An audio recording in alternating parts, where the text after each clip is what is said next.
everybody, Gimster Tutorials here with you for another tutorial, and we are going to be discussing a little bit about depth of field.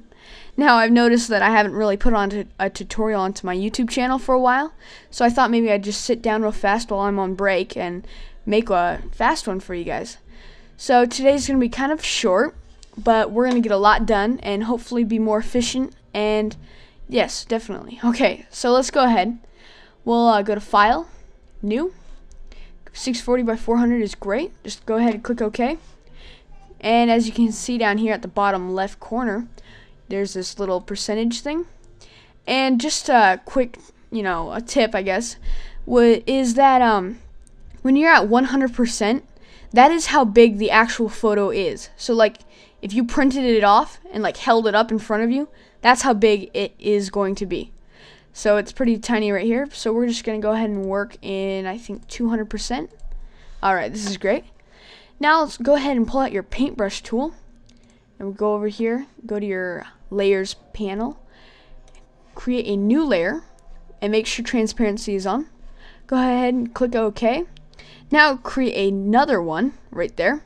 And if you want to name them, that's great. Naming them really helps, but today we're not going to really need it. Go ahead and go over to your paintbrush options, and we'll go ahead and turn the scale up to about 10. Okay, and as you can see here, there's one dot. Wow, that was just amazing. Not really.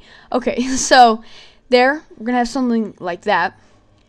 And then we're going to go over here on the other layer and click one right there. And on the background, we're going to go ahead and add some text. Okay, we're just going to go something like that. Kind of weird, and more techniques on the text tool, hopefully.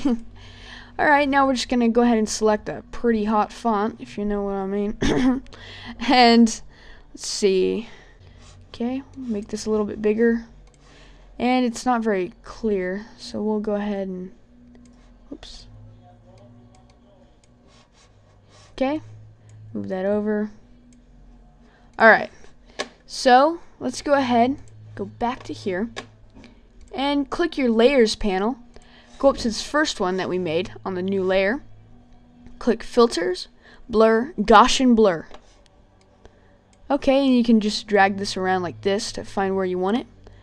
And we're going to go ahead and turn that up to about 17. That usually is great. Okay, right there. And this other one right here, we are going to just make it, reshow it, and 17 is too much. We're going to make this about 7.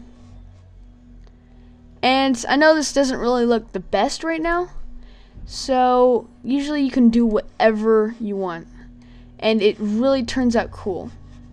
So if I want to do something like this, okay, and this technique is used for when you want it to look like it's looking through a lens.